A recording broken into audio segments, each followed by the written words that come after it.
Demonstrators outside the St. Louis City Jail in September. Scott OlsonGetty Images This past summer, the FBI's Counterterrorism Division, which investigates terrorist threats from groups such as Al-Qaeda, invented a brand new label and a brand new threat. In an intelligence assessment written in August but first disclosed by Foreign Policy last week, the FBI designated a new group of domestic terrorists Black Identity Extremists, or BIEs. The report broadly categorizes Black activists as threats to national security. It uses unrelated acts of violence, such as the July 2016 shootings of police officers in Dallas and Baton Rouge, as justification for targeting Black dissident voices. And it labels Black activists, whose central demands are that government officials be responsible stewards of their power, accountable to the people who elect them and transparent about decision-making, as a threat to national security. According to sources close to the FBI, the term Black Identity Extremist didn't exist before the Trump administration. But while the designation is newly manufactured, the strategies and tactics behind it are not. For anyone who remembers how the FBI used extrajudicial means to target civil rights leaders and other activists through COINTELPRO, the pretext is clear: neutralize people or organizations whose attitudes or beliefs the federal government perceives as threatening. That technique was used against the Rev. Martin Luther King Jr., the Black Panthers, against every major advocate for the rights of Black people in the nation's history. Those of us in existing resistance movements saw it coming, and we are warning the rest of you before it goes too far. The history lesson couldn't have been starker. In fact, just a few days before news of the new label broke, The Washington Post had reported on the cold case of a civil rights activist named Alberta Jones. 60 years ago, Jones, the first Black prosecutor in Louisville, was beaten over the head with a brick and drowned in the Ohio River. Despite sufficient evidence, her killers were never found and brought to justice.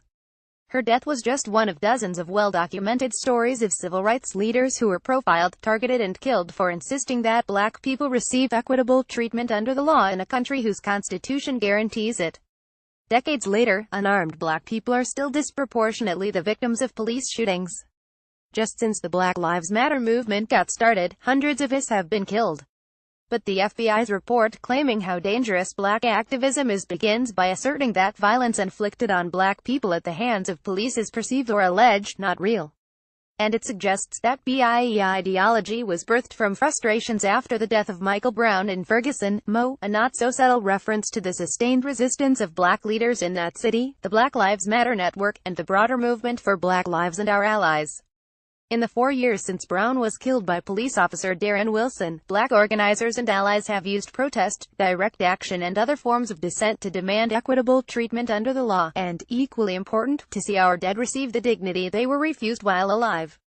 We have faced pushback from the start, but this new designation takes it up a notch by suggesting that it is our demand for less violence by the state against civilians that leads to more violence against the state by civilians.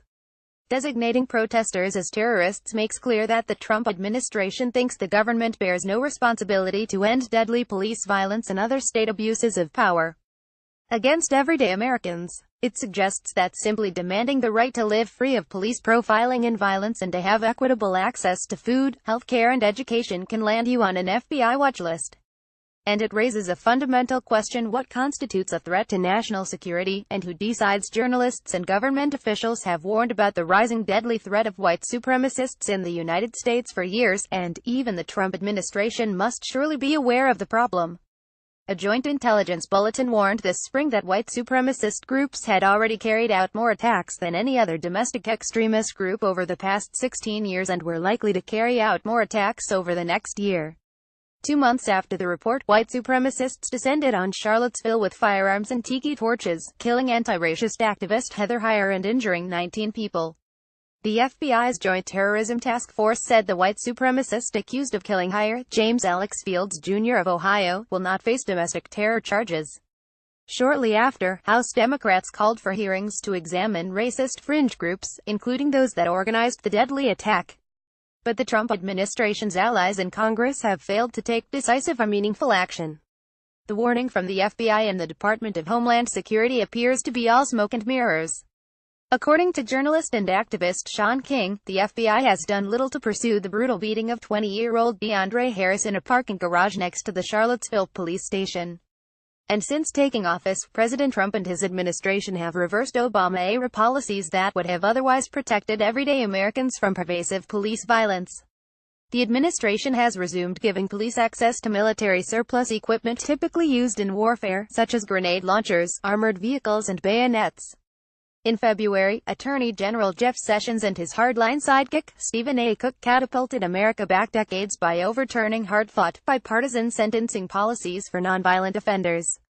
Instead, Sessions instructed federal prosecutors nationwide to seek the strongest possible charges and sentences against targeted defendants.